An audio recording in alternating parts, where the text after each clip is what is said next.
I am terrified of heights, so scared of heights.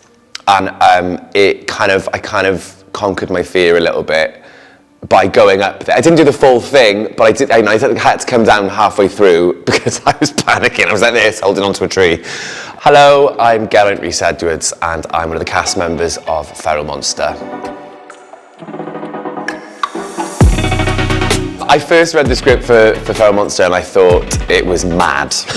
I thought it was crazy, but the more I read it, the more I fell in love with it and realised how important it was to tell this story, especially towards the end where you go on the journey with Jax as a character, and she does this speech at the end and it's really, really powerful, and especially to a young queer audience. I thought, gosh, if I'd have heard that at the age of 16, 17, maybe I would have come out earlier. So yeah, no, I think it was, I remember reading it and thinking how important it was. Ooh, that's a good question. I love the gym. I am a very avid gym goer, so I tend to go to the gym first thing in the morning, so it's out of the way, so I don't become lazy, because I know towards the end of in the afternoon I'll be like, I can't bother going. But yeah, gym in the morning, and then I love going for brunch in Pontcanna, and then I tend to love going for drinks with my pals. It's basically the weekend for me. I found Feral Monsters quite personal, because as a queer person, I felt more connection to it, and I think I play so many different characters that are really important to the story. I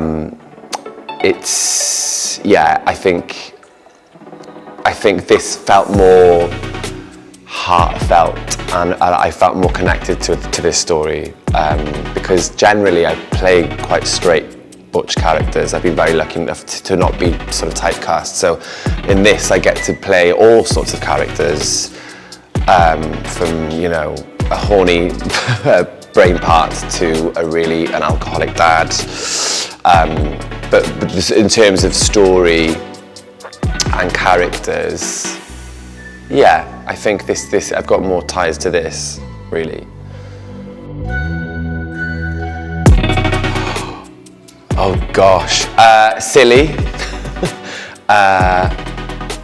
fun, and caring.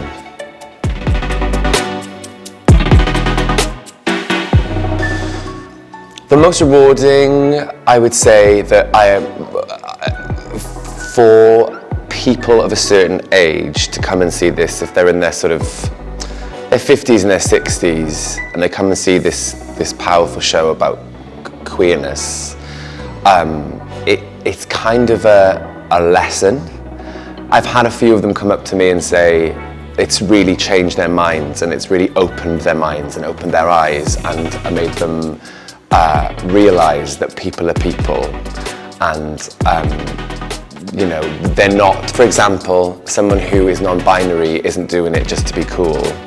They're doing it because that's how they feel inside, and at the end of the day we're all children at some point in our lives, and if we can make a world better for them to grow up in, then so be it. So that I took that really, I loved that, because that's why we're telling it, right?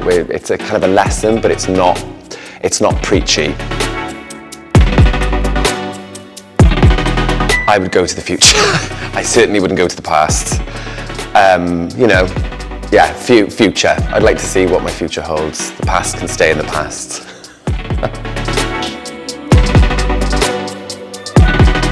I am terrified of heights, so scared of heights, and I kind of conquered my fear a little bit by going up there. I didn't do the full thing, but I had to come down halfway through because I was panicking. I was like this, holding onto a tree.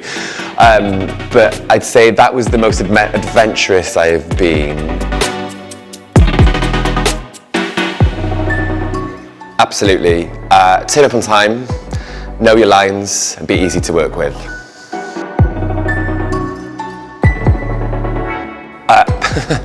To be a really good cook. I'm very basic. I'm so basic. I'm like bit of meat, bit of veg, bit of carb, that'll do.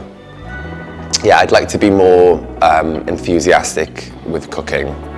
I think it's a talent to be able to cook really nice food.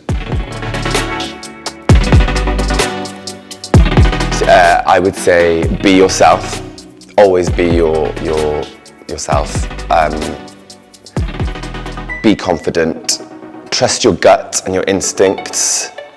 And again, like I said, the 3 things is turn up on time, know your lines, and be really easy to work with. I think they're incredible important things to remember.